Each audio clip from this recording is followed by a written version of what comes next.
the world's most beautiful airport. Perhaps you won't imagine that a country such as the Philippines is vying for this, but this is exactly what they're trying to achieve with the construction of the upcoming megastructure, the new Manila International Airport. When finished, it will be one of the biggest single-building airport hubs in the world. It's designed to carry as many as 100 million passengers annually. For years, this nation has been known for having one of the world's worst airports. Worst airport pa rin daw ang naiya base sa pag-aaral ng isang foreign website. Now, they're stepping up their game to be put side by side with their neighboring countries, aviation powerhouses such as Singapore and Dubai. The question is, does it have what it takes to turn this dream into a reality? To better answer this question, we'll need to look first at the current aviation condition of the country. Currently, the Philippines has 90 operational airports. Only a handful can accommodate international travel, just 9 to be exact. At the center of the country's aviation network is the Ninoy Aquino International Airport in Pasay City. With 4 terminals serving hundreds of domestic and international flights every day, it remains by far the busiest. But the main gateway of the country has been riddled with issues since forever. Its reputation is something that the nation can't be proud of. Once built to serve only 35 to 40 million passengers a year, it is now struggling to cope with crowds far exceeding its capacity. Last year alone, 50 million travelers squeezed into a space never meant to handle them. Long lines at check-in counters, inefficient baggage handling, and insufficient boarding gates all compounded its operational challenges. More than this airport has also been tainted by reports of luggage theft and extortion schemes, leaving many tourists anxious the moment they step off the plane. The Philippines is undeniably one of the most breathtaking countries in the world. Its beaches and islands consistently receive global recognition. With more than 7,600 islands, surely there's something for everyone. Not only are its natural landscapes worth the visit, but its people are also among some of the friendliest and happiest people on the planet. With all the great things that this nation has to offer, you'd think that it would be at the top in terms of tourist arrivals. But the reality is far from this. The Philippines still lags behind its neighbors in tourism. Countries like Thailand and Malaysia draw far larger crowds. As a matter of fact, it ranks only 6th in Southeast Asia for visitor arrivals. And one of the biggest reasons behind this shortfall lies in its international gateways. The sorry state of its international airports fails to reflect the country's true appeal. First impressions matter. For many visitors, the airport is their very first encounter with the Philippines. Simply put, the country's world-renowned beauty deserves a world-class entrance. So why not simply build new terminals in its existing gateways? It would be faster, cheaper, and far less complicated than starting from scratch. But the old airport has no room to grow. Surrounded by thousands of tightly packed homes and barangays, relocating residents in Metro Manila is virtually impossible. After all, this capital is one of the densest in the world. There simply isn't enough land for new structures in the existing airport. So the only logical solution is to build a new one, which is exactly what the Philippines decided to do with the new Manila International Airport. Instead of building on existing land, the developers decided to reclaim a section of Manila Bay in Bulacan for this project. This decision would somehow make this development a hotbed of controversy. Reclamation is now almost 80% complete. The developers are confident enough that we'll see the start of the construction of the terminal next year. To get to the new airport, passengers will travel down an 8-kilometer dedicated toll road and an 18-kilometer skyway. And as passengers reach the edge of Manila Bay, the full scale of the terminal comes into view. A colossal structure rising from the reclaimed land. To say that it's massive is an understatement. The passenger terminal alone would span a staggering 1.2 million square meters.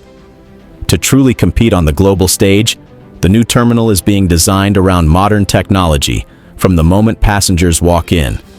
The check-in area will rely heavily on automation, with self-service counters replacing long human queues. Security screening will be faster and more efficient, and the baggage system will use advanced tracking and handling to move luggage with far fewer delays. At Ninoy Aquino International Airport, the shortage of boarding lounges is a constant headache.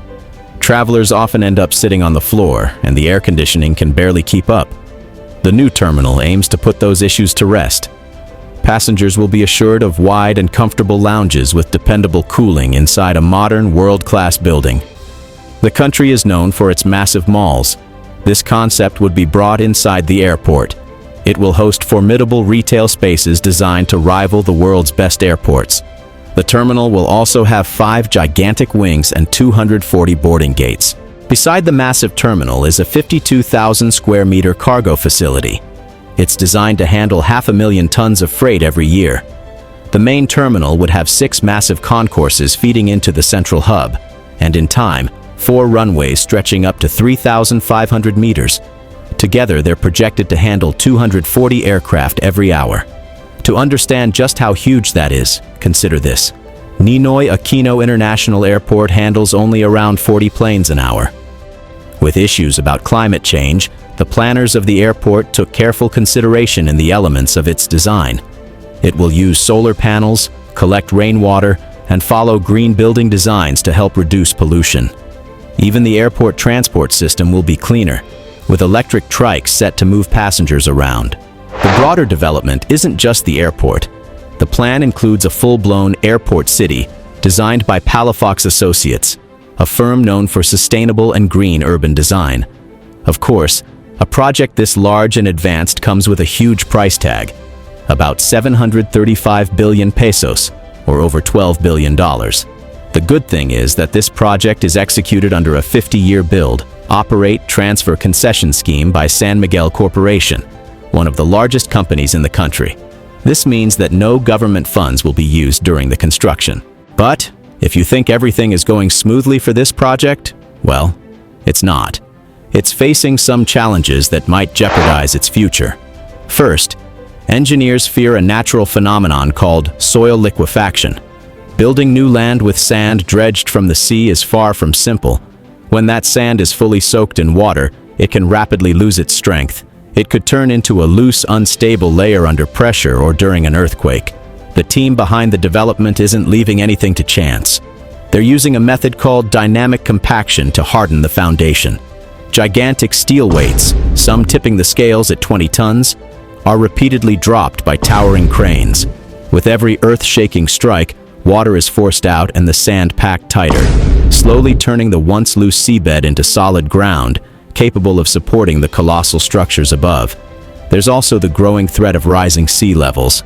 Satellite measurements show that water in Manila Bay is climbing by roughly 13 to 15 millimeters every year. It may seem insignificant on paper, but year after year, that steady rise adds up. Over time, that steady rise makes the threat of the airport eventually flooding impossible to ignore. And that's only part of the problem. The Philippines' unfortunate geography is also putting the project at risk. Being on the Pacific Ring of Fire means powerful earthquakes and tsunamis are always not remote possibilities. More than 20 typhoons slam into the country every year, some strong enough to flood entire coastlines.